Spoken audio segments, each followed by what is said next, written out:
Salve galera do Super Aprova, professor Betão, vamos para mais uma aula. O nosso assunto hoje é a matemática financeira. Vamos ver os principais conceitos envolvendo essa teoria aí, ok?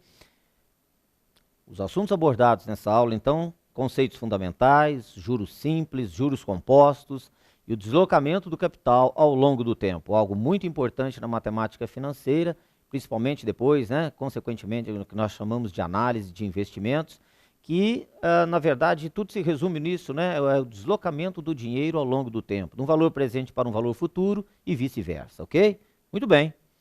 Então vamos lá, isso é a matemática financeira, capital, taxa, juros compostos, juros simples, tudo isso ao longo do tempo. E o que é o capital? O capital é a quantia a ser destinada para uma atividade financeira, isso é capital. Juro é a remuneração de um capital aplicado numa determinada atividade financeira. Então, é a remuneração por um capital que você empresta ou que você pegou emprestado, tá? Então, é a remuneração do dinheiro, é chamada de juro. Taxa de juros determina o valor do juro durante determinado período de tempo, É dada na forma percentual indicada no período de tempo. Então, nós podemos ter 20% ao mês, 20% AM ao mês, 20% ao ano, 20% ao semestre e assim por diante. Montante é o valor obtido após a aplicação do capital, ou seja, é a soma do capital mais o juro obtido, isso é um montante, e é chamado de valor futuro. Os regimes de capitalização que nós temos primeiro, regime de capitalização é o processo de formação dos juros, ou seja, a forma de cálculo de juros, Há dois regimes de capitalização, o que nós chamamos de juros simples e também os juros chamados de juros compostos. No regime de juros simples, o juro é calculado sempre sobre o capital inicial, tá certo? Então, todo percentual incide sempre sobre o valor inicial. Esse é o regime de juros simples, tá? Mas o que nós temos regime de capitalização, por exemplo, na caderneta de poupança, é o regime de juros compostos.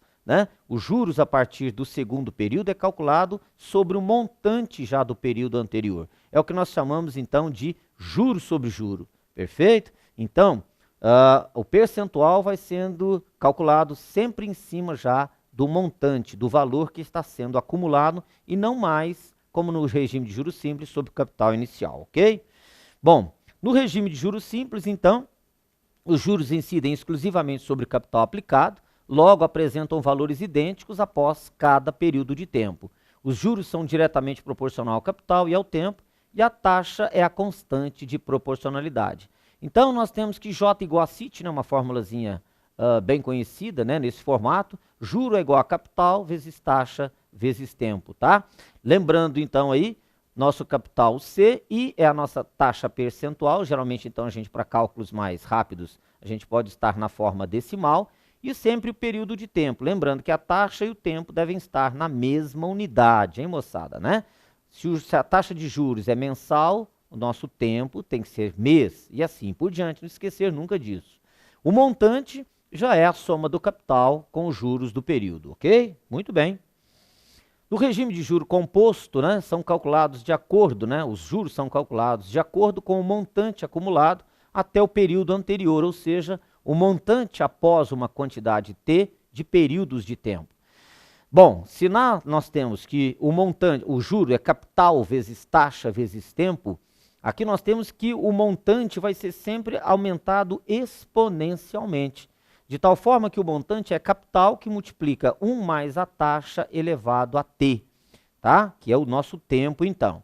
Então, C capital, I é a nossa taxa, na forma percentual, na forma decimal, a gente já usa de forma direta, e T é o nosso período de tempo. O montante, então, ou o valor final é dado por essa expressão. Então, juros, é montante menos capital, ou montante capital mais os juros do período, ok? Tanto faz aí, essa soma ou subtração e os lados da sua equação aí, correto? Então, notar agora que no juro composto nós temos um aumento, então, exponencial, verifique que o tempo está no expoente agora da nossa função ali, da nossa expressão, correto? Muito bem. Bom, o valor do dinheiro no tempo, então, O valor de uma quantia, então, depende da época a qual ela está referida. Ok? Ok? Então nós temos o que nós chamamos de valor presente e o que nós temos, né, que nós chamamos de valor futuro. Por isso a gente fala de dinheiro ao longo do tempo, né? Então nós temos que o valor futuro é o valor presente, 1 mais i elevado a n.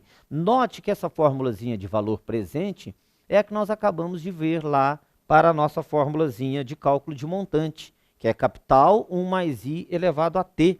Verifique que esse é o valor futuro, é o nosso montante. Valor presente, 1 mais i elevado a n. No caso n agora, o tempo. Então vocês podem ter em várias literaturas o tempo n ou tempo sendo chamado de t. Tá? Quando ele fala em n, que são n períodos de tempo, tá? Ou propriamente a letra t, sem problema.